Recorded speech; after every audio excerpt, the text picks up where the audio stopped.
ইস্পাত সমিতি উৎসব পাতা হয়, আজকে জাতির কাছে আমরা বিচার রেখে গেলাম।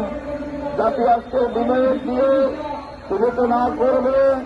কাজী আজ আমাদের দাবি তাদের কর্ণপাত হচ্ছে না, কিন্তু আমাদের দাবি আমাদের আদায় করতে হবে। এই জন্য কোরআন বলছে লা ইউগাইয়িরু বিকওমিন হাত্তা ইউগাইয়িরু মা বিআনফুসিহিম। কোন জাতির ভাগ্যের পরিবর্তন আল্লাহ করেন না যতক্ষণ পর্যন্ত ওই জাতি তার ভাগ্যের পরিবর্তন না ঘটান। কাজী আমাদের ভাগ্যের পরিবর্তন আমাদেরই করতে হবে। আজকের আমাদের এখান মঞ্চ থেকে যে কর্মসূচি দিয়েছে, আমরা সচিবালয়ের মুখে যাত্রা করব শনিবারে মঙ্গলবারে। যেখানে বাধা হবে সেখানেই প্রতিবাদ হবে, যেখানে বাধা হবে সেখানেই তাদের সাথে আন্দোলন হবে। আমরা বাড়ি না গিয়ে বাড়ি যাবো কি নিয়ে আসতো, আমরা খালি হাতে বাড়ি যেতে চাই না। আমার স্ত্রী বলবে তুমি কি ঢাকায় গেছো কি নিয়ে এসেছো, আমার সন্তান বলবে ঢাকায় গেছো কি নিয়ে এসেছো।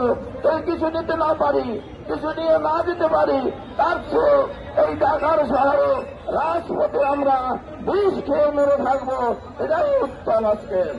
আজকের আমাদের জাতি, আমাদের সরকার, বিরোধী সরকার আমাদের উপর প্রতারণা করেছে, শেখ হাসিনা প্রতারণা করেছে, সকলেই আমাদের সাথে প্রতারণা করেছে। আমাদের ন্যায্য কথা কেউ শোনে নাই, কেউ শোনে নাই।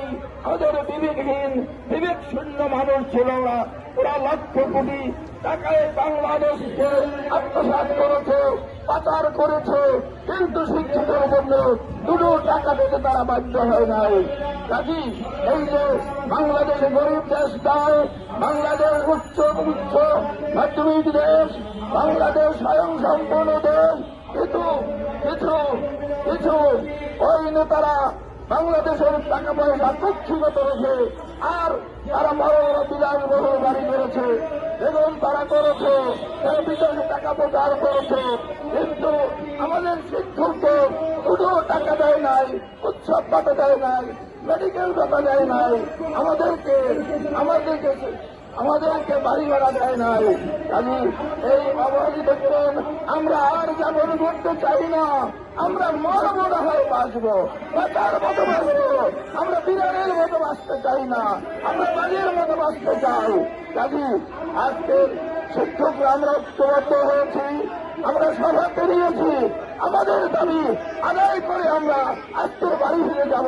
সেই আহ্বান রেখে আমি সকলকে ধন্যবাদ জানিয়ে আজকের বক্তব্য এখানেই শেষ করছি। আলহামদুলিল্লাহ। আমি আমাদের